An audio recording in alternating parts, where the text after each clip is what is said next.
Hansen here with us from Claremont Counseling Center. Good morning. Good morning, you guys. There are so many questions that we don't ask ourselves before we get married, and we get into the marriage and find out, oh, he or she believes that. I didn't know that. Or that's their stance on money. Exactly. And you know, we do so much preparation looking for cars. We go to college. We're preparing for our careers. And somehow we think it's all emotion about who our life partner is going to be. And there's so much more to it than that. The divorce statistics are dropping. In the 80s, they were at their highest. It was like 50%. I looked online, it's around 41 right now, so we're doing some things well. But it behooves all of us, if we're going to look for a life partner, to do as much homework as we can. And there's no magic. It's no perfect, you know. One of the things I would mention about the rate dropping, I think a lot of people are saying it's just because of the economy. The economy isn't so bad, but people are just sticking together so they don't have to go out and pay for another mortgage or rent or any truth to that? You know, very much so. And I've heard that as well, and I think there probably is some truth to it. But a divorce is very expensive. So to prepare on the front end versus what people pay in the end on the back end, it just makes better sense to do everything we can to the best of our ability, because again, there's no magic to this. It's an important part of people's lives, and it's very exciting to get married. I know you guys have a wedding segment today, right? Yes. And I wanted to point out that I got married in my 20s, and this was a gift from my husband on my first engaged, married Christmas. Nice. And I remember thinking, he gets me. I'm romantic at heart. I'm sensitive. There's things like that that are important to me. But those are the early years, and that's very important. But you still can't not do your homework. And you know, we've got some things to talk about. Yeah, we have a couple key questions. One of them is, why are you getting married? Wow. Right. Because you know what? How often? All my friends are.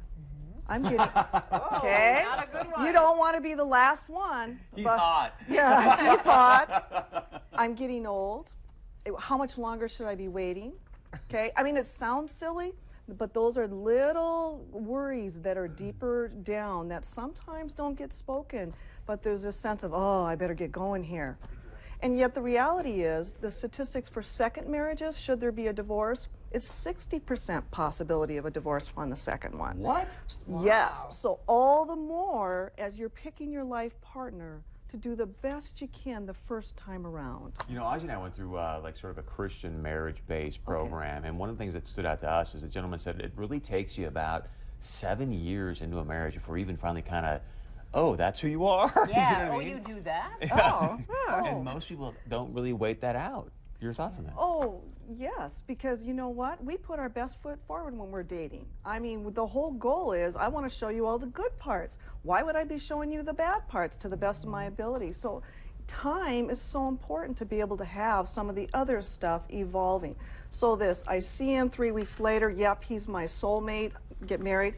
Now, once in a great while that can be true, but for the most of us, we need to do some work and watch and learn and work on the hard stuff, not stick our head in the sand when things are difficult. So The next question, have you planned a marriage or just a wedding? Because again, all that energy goes into the big day, but beyond that. right. Do you want kids? Somebody will say, no, I really don't want kids. And the woman marries the man thinking, he'll change. Okay? Not so much. That can be a deal breaker if that was really important to her and she thinks he's going to change after they get married. Oh my, that's a hard one, because that's a life decision for some.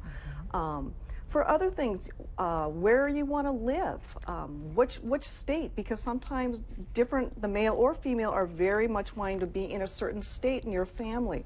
If they went to college in a different place and then that's where they got engaged, and then later say, oh, well, no, I always wanted to live in California, or oh, the East Coast is important to me.